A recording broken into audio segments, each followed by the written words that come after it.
Good afternoon, everybody. Good to see all of you. Happy Friday. The President looks forward to embarking on his historic return to the Middle East, visiting Saudi Arabia, Qatar, and the United Arab Emirates next week, where he will focus on strengthening ties between our nations. 8 years ago, President Trump's first trip was to this same region of the world, where he introduced his bold peace through strength foreign policy strategy. On that trip, the President laid out his goal of eradicating terrorism and extremism in the region, which he successfully accomplished over the course of his administration with the total defeat of ISIS and the historic signing of the Abraham Accords. Now, 8 years later, President Trump will return to re-emphasize his continued vision for a proud, prosperous, and successful Middle East, where the United States and Middle Eastern nations are in cooperative relationships, and where extremism is defeated in place of commerce and cultural exchanges. This trip ultimately highlights how we stand on the brink of the golden age for both America and the Middle East, united by a shared vision of stability, opportunity, and mutual respect. The President greatly looks forward to visiting with our brave men and women in uniform at our U.S. Air Base in Qatar throughout this trip.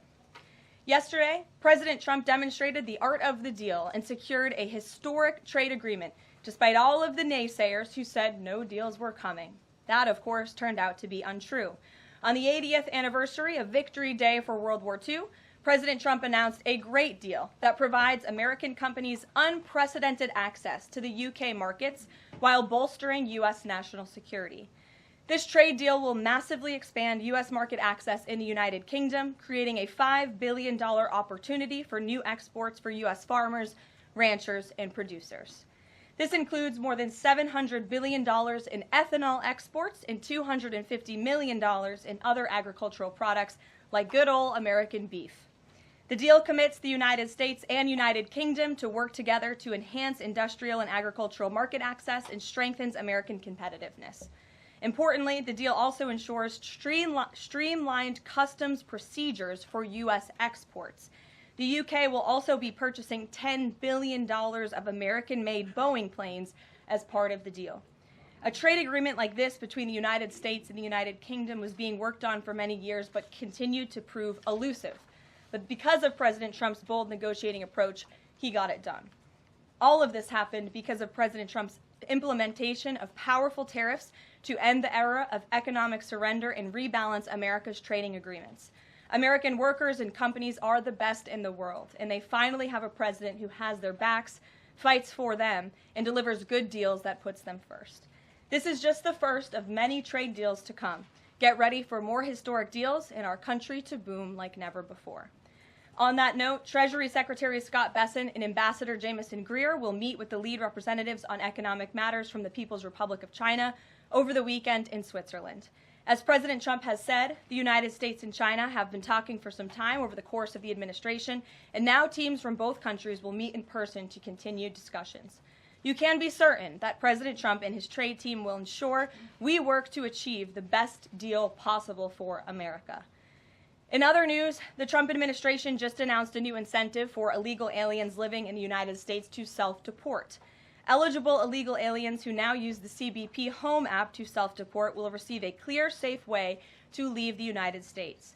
Their plane tickets home may be paid for, and they will receive a $1,000 stipend once we have confirmation that they have left our country.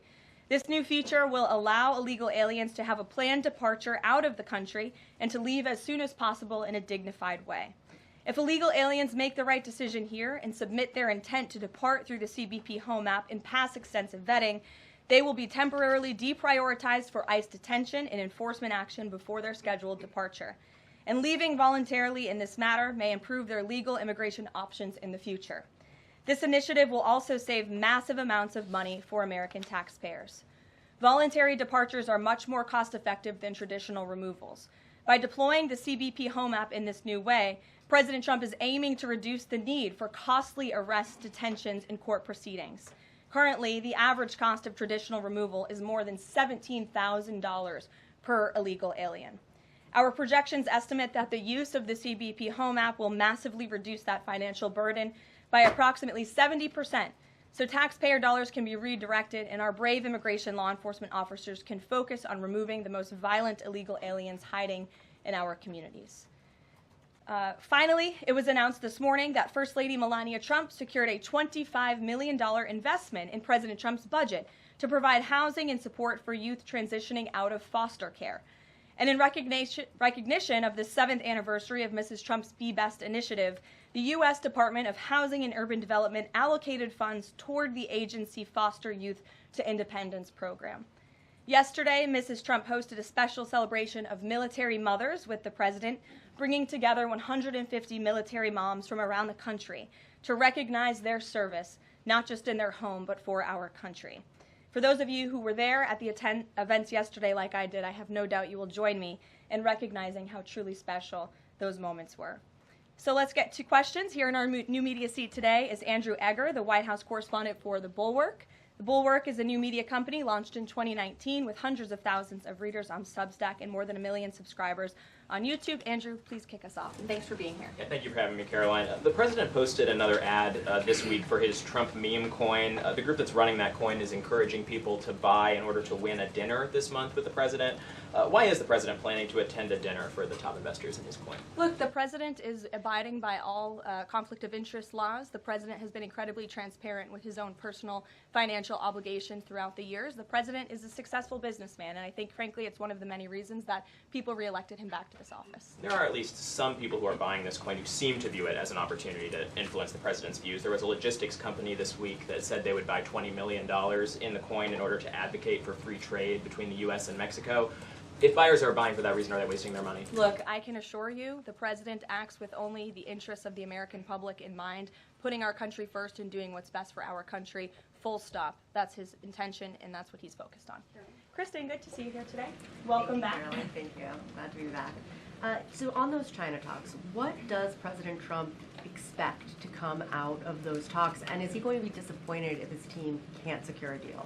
Well, look, the president is very confident in his Secretary of Treasury, Scott Bessent, and of course Ambassador Jamieson Greer, who has played an instrumental role in all of these trade negotiations as well. I think yesterday's success, the announcement of a trade deal with the United Kingdom, is a great first step. Again, many said in this room it couldn't be done. Now we are moving forward with many other countries. We're talking to dozens of our trading partners around the world. But of course, China is a major country, a major player in this space. And the president has said, and he's right, that China needs the United States of America. They need our markets. They need our consumer base. And Secretary Bessent knows that he's going to Switzerland this weekend with the full support and confidence and trust of the president here at home. Jack?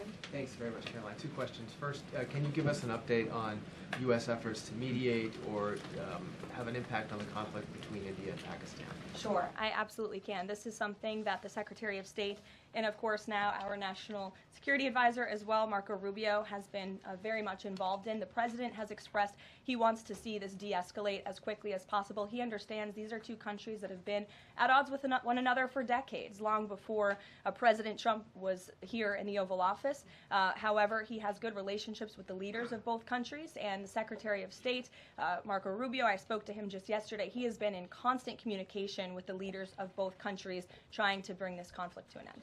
Just one other question. Yesterday, we saw the news of the new Pope. Before Pope Leo became Pope Leo, there were some critical comments that he made about President Trump and about Vice President Vance on his then X account. Does the White House have any reaction to those comments? The president made his reaction to Pope Leo's announcement yesterday very clear. He is very proud to have an American Pope. I think it was a surprise to everyone. I saw the news media was surprised to report on that yesterday, but it's a great thing for the United States of America and for the world, and we are praying for him. Thanks, Caroline. The president has been pretty firm on keeping these 145% tariffs in place on Chinese imports. Today, via Truth Social, he said that he'd be possibly open to lowering those to 80%. Why the change, and how did the president land on 80? The president still remains with his position that he is not going to unilaterally bring down tariffs on China. We need to see concessions from them as well. And again, that's part of the reason that Secretary Bessent is going to talk to his Chinese counterparts this weekend to start those discussions in person. As for the 80% number, that was a number the president threw out there, and we'll see what happens this weekend. And always in the effort of transparency, I'm sure you'll hear directly from the Treasury Secretary or the president after those negotiations conclude. Jackie. Thank you, Caroline. Why did the White House announce this deal with the UK before all of the details were finished? That's not true, actually. I saw the fact sheet. I saw the deal as well before the president brought all of you in the Oval Office in the effort of transparency. You had the president and the prime minister on the phone talking to all of you directly about how this was a great deal, a phenomenal deal, and discussions will continue. But as I spoke to our ambassador Greer yesterday, this is how trade deals work. You set an initial agreement, you set the framework, you set up the deal, and then of course, T's have to be crossed and I's have to be dotted, but this deal is a good deal, and the numbers are determined, and all of the market access that I just discussed will remain. Does that mean that the 10% baseline is going to still be there at the end when all of the other details are ironed out? The president is committed to the 10% baseline tariff, not just for the United Kingdom, but for his trade negotiations with all other countries as well. Permanently, even after the deals are done, like that is going to remain. The president is determined to continue with that 10% baseline tariff. I just spoke to him about it earlier. Stephen. Thank you, Caroline. I'd like to ask about New York and about a personnel matter. On New York, the mayor, Eric Adams, is here today. Could you tell us anything more about the visit, who initiated it, what they're talking about? And also, is there any comment from the White House on the air traffic control issues in Newark? All I will say on Mayor Eric Adams is that he requested a meeting with the president, and the president was willing to take it. If the president wishes to discuss his private meeting afterwards, I will let him do that himself. Yes, I'm glad you asked about the FAA. There was a glitch in the system this morning, especially at Newark Airport. As you all know, I spoke to the Department of Transportation. That glitch was caused by the same telecoms and software issues that were raised last week. Everything went back online after the brief outage, and there was no operational impact. DOT and the FAA are working to address this technical issue tonight to prevent further outages, as well as install new fiber from Newark Airport to Philadelphia. And the goal is to have the totality of this work done by the end of the summer. I want to add that this outage at Newark Airport speaks to why the Secretary of Transportation yesterday made a massive announcement in investing in our aviation safety and our telecom system. There's a 4-part infrastructure plan that was released by the Secretary of Transportation yesterday to improve communication, surveillance, automation, and their facilities. They want to replace the antiquated telecom systems with new fiber, wireless, and satellite technologies, replace more than 600 radars, which have gone way past their life cycle, and address runway safety. They want to build 6 new air traffic control centers for the first time since the 1960s and replace towers as well. They want to implement new modern hardware and software for all traffic facilities to create a common platform system throughout the towers. These are much needed changes. This is a very bold plan by the Department of Transportation. I think it's unfortunate that the previous administration sat in their hands and did nothing, but how grateful we are that we have a Department of Transportation and a secretary and a president who's willing to take bold action and change. The personnel matter, Caroline, could I ask? Thanks, Caroline. Just going back to India, Pakistan, can we expect President Trump to get in touch personally with the leaders of those countries to try and de-escalate this situation? If and when that happens, we will certainly let you know. Natalie. Thanks, Caroline. Sure. I have a question about the Middle East trip. Will any of the president's family members, like including Don Jr., Eric, or Jared Kushner, be joining him on the trip? I am not tracking any of the president's family members joining us at this time, but of course, the first family is welcome to come. I hope they would. They're great people, great to be around, but I'm not tracking them on the manifest. And given that you noted he is a successful businessman, do you know if the president has any plans to meet with any of the folks involved with any of the family businesses over there, or see any of the sites that are going to be Not to my knowledge, and let me just get to the premise of your question that both of you have raised. I think it's frankly ridiculous that anyone in this room would even suggest that President Trump is doing anything for his own benefit. He left a life of luxury and a life of running a very successful real estate empire for public service, not just once, but twice. And again, the American public reelected him back to this White House because they trust he acts in the best interests of our country and putting the American public first. This is a president who has actually lost money for being president of the United States. I don't remember these same type of questions being asked of my predecessor about a career politician who was clearly profiting off of this office. That is not what President Trump does, and this White House holds ourselves to the highest of ethical standards. Phil. Thank you. There's this Reuters report that the U.S. is in talks with Israel about an American-led post-war administration in Gaza. Is that accurate? Are these talks ongoing? We are in constant communication and dialogue with our counterparts and our allies and friends in Israel. Ron Dermer was here at the White House yesterday meeting with members of President Trump's team. As for the situation in Gaza, the president and his entire national security team have made it very clear we want to see the hostages released from Gaza. That is a priority for this administration. As for what that looks like, and even moving beyond that, I'm not going to get into the details of plans that frankly may or may not have even been proposed, but I can emphasize what the president holds closest in his heart right now, and that's the release of all of the hostages in Gaza. And then there's been some conservative pushback to some of these salt tax, the salt tax cap. For instance, Majority Leader Steve Scalise said that bringing back the state and local tax deduction would essentially mean, quote, 45 states are subsidizing 5 states that have very high taxes imposed by leftist governors. Is he wrong? Is it fair to ask red Indiana to bail out blue New York? Well, look, this is an ongoing discussion on the Hill. There's a lot of disagreement on Capitol Hill right now about the SALT tax proposal, and we will let them work it out. As for the tax provisions in the reconciliation bill, the priorities of this president, he has made them incredibly clear. No tax on tips for our hardworking service workers, no tax on Social Security for our well-deserving seniors who have worked their whole lives to pay into this system, no tax on overtime for hardworking Americans as well, and there's a plethora of other priorities the president wants to see in this bill. Anyone who opposes this bill will be opposing the largest tax cut in American history. They will be voting to raise taxes by the tune of $4 trillion on the middle class of this country, and we look forward to holding them accountable for that. Everyone on Capitol Hill on both sides of the aisle should be supportive of the president's tax priorities. Follow up on that? Go ahead. Sure. Go ahead, and then I'll go to your follow-up. Thanks, Caroline. I want to follow up on the Truth Social post. So the president's saying 80% tariffs could come down. Just an announcement would be enough to lower those tariffs? Is that what he's looking for from the Chinese concessions? That's not what the president said. He said that an 80% number may sound good to him, but again, he's in constant contact with our Secretary of Treasury, who will be leading these negotiations this weekend. And historically, the Chinese have made the meeting itself a win.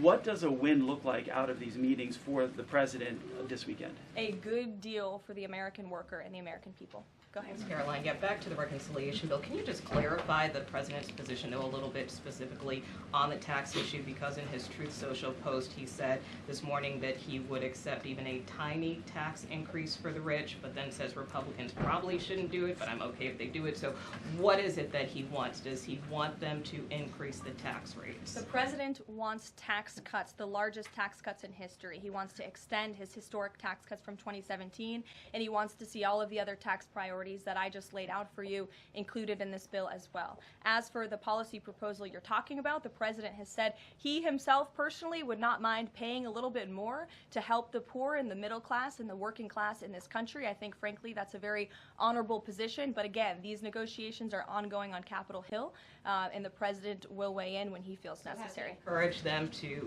have a higher bracket for top earners? The president has made his personal position on this matter clear. Michael. The president's in constant communication with leaders on the Hill. Ahead of the president's trip to the Middle East, he's mentioned he wants to rename the Persian Gulf the Gulf of Arabia. Iran is now saying that doing so will bring the wrath of all Iranians. Can you talk about the support that the Gulf of Arabia has in the region and why this is important to the president? Well, first of all, the president has said he hasn't made a determination yet. That was in the news that you guys all asked him about it, and he said he wasn't quite sure. So he hasn't made a definitive decision on that yet. And secondly, Caroline, the president has shown support for South African refugees that are coming to the United States next week. Can you talk about what these refugees are fleeing and why this is a priority for the administration? Well, the president has actually signed an executive order on that matter. My office can get it back to you, Michael. But this group in South Africa has faced racial persecution. In fact, the government there has vowed to take away their farmland that they own. And so the president has talked significantly about this. As for further details on refugee claims and asylum claims, I would defer you to the State Department. Can I follow up on that? Go ahead. No, in front of you. Thanks, Sure. Thanks, Caroline. Does the administration have any response to the news today that a federal judge has ordered the immediate release of Ramesa Ozturk from detention, and particularly his comments that the government submitted no evidence other than an op-ed that Ozturk wrote last year? I will have to check in with the Department of Homeland Security on that particular case, but I think our overall feeling, we've made quite clear that lower-level judges should not be dictating the foreign policy of the United States, and we absolutely believe that the President and the Department of Homeland Security are well within their legal rights to deport illegal immigrants. As for visa revocations, the Secretary of State has the right to do that as well. It is a privilege, not a right, to come to this country on a visa. But I'll check in on the specific case. My office will get you details. Sure. Caroline, yesterday the administration appears to have started dismantling the Consumer Product Safety Commission. This is the federal agency, an independent one that does recalls and is responsible for product safety. Does the administration not believe that it's important, to keep toys and cribs? I mean, you're a young mom, off of the product of the market. It's a federal agency within which branch? It's the executive branch. Who's the head of the executive branch? The President of the United States. Created by Congress. He has the right to fire people within the executive branch. It's a pretty simple answer. Francesca. Thanks. One foreign policy one and then a domestic policy thing, if I could. As far as the president's trip goes next week, is he planning to meet with the FIFA president in either Saudi Arabia or Qatar? And if so, could you give us some more details about that? The president has quite a few meetings with many people when he is there. We can certainly check at the itinerary and let you know if the FIFA president will be there next week. Frankly, I'm not quite sure, but we can certainly get you an answer. As you know, the president attended a FIFA task force meeting at the White House this week. And on the domestic front, could you explain why the FEMA administrator was removed from his position this week? Look, this is a personnel matter in regards to the Department of Homeland Security, but my understanding is that this individual testified saying something that was contrary to what the president believes and the goals of this administration in regards to FEMA policy. And so, of course, we want to make sure that people in every position are advancing the administration's goals. But as for specifics, I defer you to the Department of Homeland Security. We leave it up to our great cabinet secretaries when it comes to personnel matters. Sure, in the back. Thank you. Aid hasn't gone into Gaza in 10 weeks. Israel says that this is a policy to pressure Hamas in the negotiations, in the ceasefire negotiations.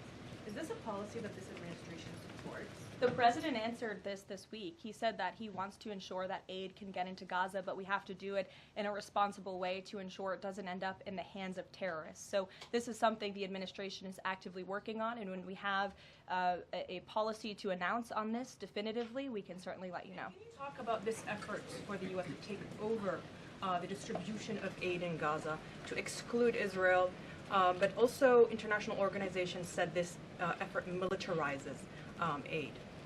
I would reject that characterization by whatever groups you are citing. Kelly. Caroline, thank you. I want to get back to the First Lady Melania Trump dealing with foster children. That's an important component in American life to see what happens to the future of our children, particularly in foster care. Can you explain the significance of this development between the First Lady and the housing and urban development? Yes, absolutely. It's millions of dollars that will go into a program that helps these children transition out of foster care to have productive and positive lives. And I'd like to share a personal story since you asked if I may. I hope the First Lady won't mind.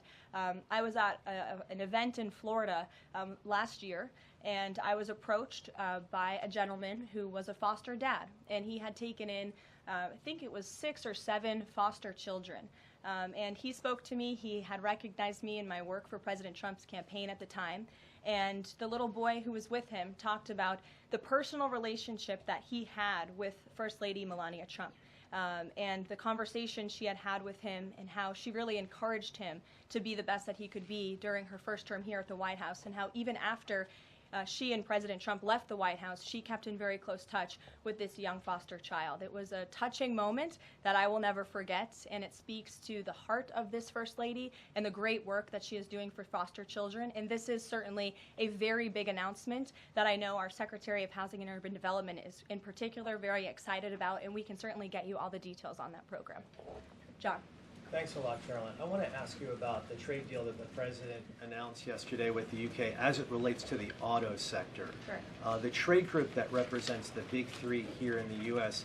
believes that it may put the big three automakers at a competitive disadvantage. What the trade group says is that it will now be cheaper to import a UK vehicle with very little American content than a USMCA compliant vehicle imported from Mexico or Canada with just 50% American content. What's your response to that criticism coming from this trade group? Well, first of all, let's be clear about what the deal does. It sets a 10% rate on auto imports for the first 100 cars that are imported into the United States. 100,000 cars, thank you. That would be very few cars. 100,000 cars imported from the United Kingdom. After 100,000 vehicles, it goes back up to a 25% tariff.